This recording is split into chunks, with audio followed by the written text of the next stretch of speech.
أعزائي برحب فيكم وحنعمل هلأ وصفة بسكوت كتير لذيذة. هنعمل بسكوت الليمون المحشي بكريمة الليمون. خلينا نشوف مع بعض المكونات. البسكوت بزبدة الليمون، العجينة 3/4 كوب زبدة لينة، نصف كوب سكر ناعم الحبيبات، 1 ملعقة صغيرة فانيليا سائلة، 1 ملعقة صغيرة برش ليمون، نصف ملعقة صغيرة ملح، 1 و3/4 كوب دقيق، ربع كوب حليب.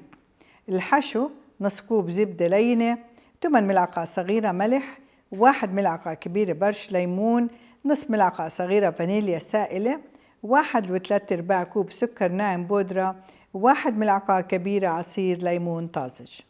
لتجهيز البسكوت بحتاج أعمل هذه الوصفة على مرحلتين. المرحلة الأولى تجهيز العجينة، والمرحلة الثانية تجهيز كريمة الليمون. هذه الوصفة أعزائي وصفة أساسية، ممكن تغيروا أنتوا بالنكهة زي ما أنتوا بتحبوا. ممكن تعملوها بالبهارات، ممكن تعملوها بالبرتقال، ممكن تخلطوا الليمون مع برتقال، يعني بتقدروا تتفننوا فيها حسب رغبتكم، أو حتى ممكن تعملوها بجوز هند، حتبقى جدا لذيذة. مكسرات مطحونة ناعمة برضو حتبقى لطيفة. نبتدي أعزائي بتجهيز الليمون. أنا باخد ليمون الجزء الأصفر فقط وأبرشه مباشرة على الطحين. طريقة البرش هذه بتبقى كتير لطيفة، لأنه كل الزيوت اللي عم تطلع من الليمون على طول بيمتصها الطحين، فبيعطيني نكهة كتير كتير قوية. بنلاحظ كيف كل هالمقدار بهذا الشكل الزيت على طول فيه، بدل ما أنا أبرشه وبعد هيك أحطه وينشف. هاي الطريقة جدا جدا رائعة، وريحة زيت الليمون فعلا فعلا مميزة. حنبتدي أعزائي تجهيز الخلاط. أنا ححتاج في وعاء الخلاط أحط السكر وأحط الزبدة، والزبدة لازم تكون لينة، واعتقد ذكرنا عدة مرات ما معنى كلمة لينة، يعني مطلعها من البراد قبل بوقت وما تبقاش متماسكة مع بعضها أو متلجة، عشان أقدر أخفقها وأدمجها مع بقية المكونات. في وعاء الخلاط أنا حطيت الزبدة والسكر، وبستعمل مضرب التقليب، وحبتدي أشغل لغاية ما يصير عندي الخليط متجانس شوي مع بعضه.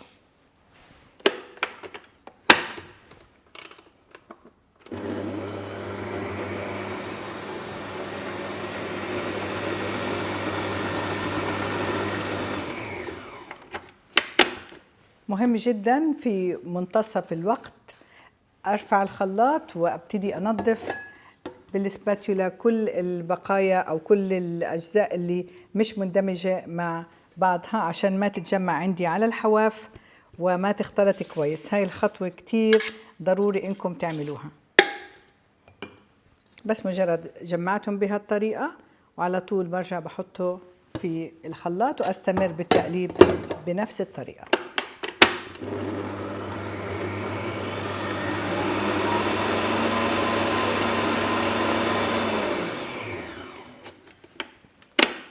حبتدي أعزائي أضيف خليط الطحين اللي حطيت معاه الليمون والنكهة اللذيذة من زيت الليمون.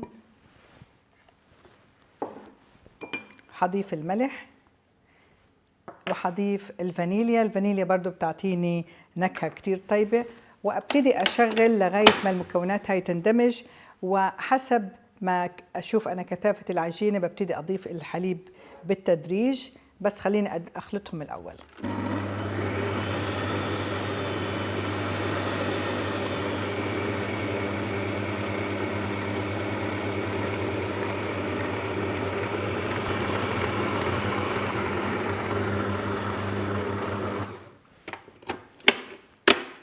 العجينة أصبحت عندي جاهزة. شفتوا الطريقة كتير بسيطة وسهلة. العجينة متماسكة بهالطريقة ولكن لينة طرية. من الأفضل دائما هذا النوع من العجائن إن أحطها في البراد لحوالي نص ساعة، بتهدى كده العجينة وبتتجانس كل مكوناتها مع بعضها، بتتماسك أكتر. إذا ما عنا وقت نحطها على الأقل شي 10 دقايق بالفريزر. إذا عنا وقت نحطها في البراد، وممكن أخليها طول الليل في البراد. أعزائي خلينا نشوف هلأ طريقة تجهيز وتقطيع العجينة. أعزائي العجينة عندي مرتاحة. حبتدي أفردها على قطعة من ورق الزبدة، بتصير أسهل علي. أو إذا حبيتوا على طول على الكاونتر ترشوا رشة طحين وتقدروا تفردوها.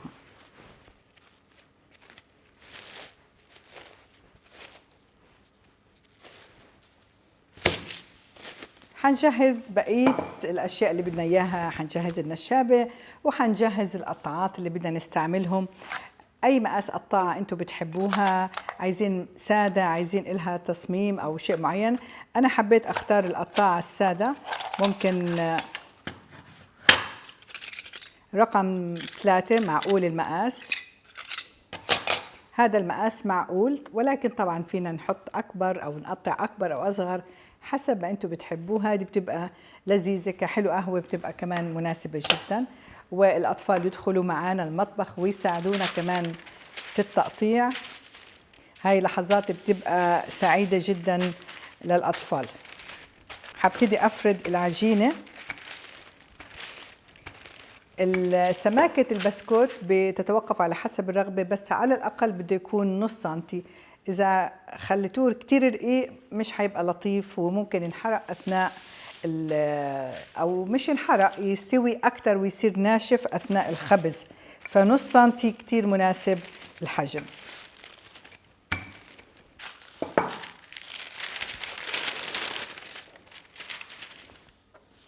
هنبتدي أعزائي بالتقطيع بهذه الطريقة. بواقي العجينة شو بعمل فيها هنشوف مع بعض، لأنه مهم جدا إنه هذه العجينة ما نضلنا نعجن فيها كتير. عندي بواقي العجينة باخدها على بعض وبحطها بهالطريقة فوق بعض بهالشكل، بضغط عليها بين إيدي وبرجع بحطها بين قطعتين من ورق الزبدة وبفردها تاني كأنها عجينة أول وجديد. خطأ جدا إني أعجنها أو ألخبطها على بعضها، ما بينفع، لأنه بتشد معي وبتصير فعلا لما تيجوا تاكلوها مش مقرمشة ومش لذيذة. فالبواقي زي ما قلنا بنحطها فوق بعض طبقات طبقات، نضغط ضغطة بتصير كليتها كأنها راقة واحدة.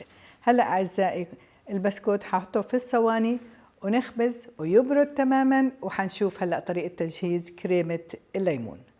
أعزائي لتجهيز الكريمة، بقية الليمون اللي استعملتها لتجهيز البسكوت حبرشها برضو على السكر الناعم، وبناخد دائما الجزء اللي لونه أصفر فقط. الجزء الأبيض في بعض الأوقات بيكون مر، بس حتى لو برشتم يعني مش حيعطيني النكهة اللي أنا عايزاه.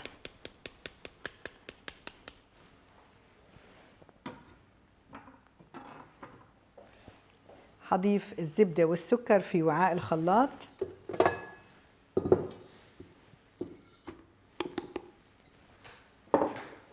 والزبدة برضو تكون بدرجة الحرارة العادية المقصود دائما أو اللينة زي ما بتحبوا. رشة الملح والفانيليا وعصير الليمون اللي عصرته طبعا فريش. ما بحبش نستعمل العصير الجاهز، بحس إنه طعمه مش طبيعي. هالمكونات أعزائي كلها في وعاء الخلاط مع بعضها، وأبتدي أضيف أو أثبت مضرب الشبك واخفق لغاية ما تصير عندي خليط هش وكريمة جدا جدا لذيذة. إذا حبيتوا كمزيد من اللون بتحطوا لها لون أصفر، بس مش ضروري، بكفي هي لونها بيبقى كريمي شوي.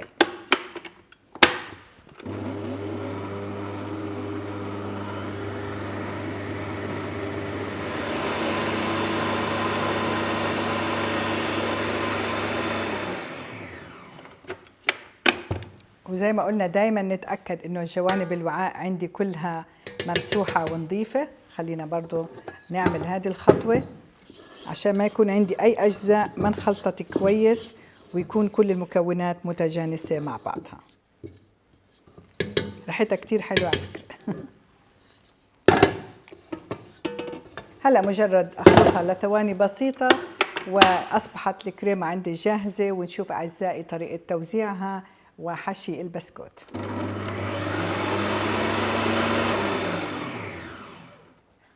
الكريمة عندي جاهزة، وباستعمال سباتيولا صغيرة مجرد بحط كمية بسيطة من الكريمة على قطعة بسكوت وبقفلها بهالطريقة هاي، ونعمل واحدة كمان.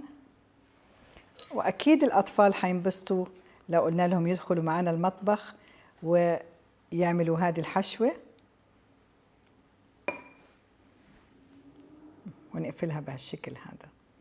طبعا أعزائي بسيبها هيك 10 دقايق لتتماسك مع بعضها وتستمتعوا بأطيب بسكوت ليمون. خلينا نشوف طريقة التقديم.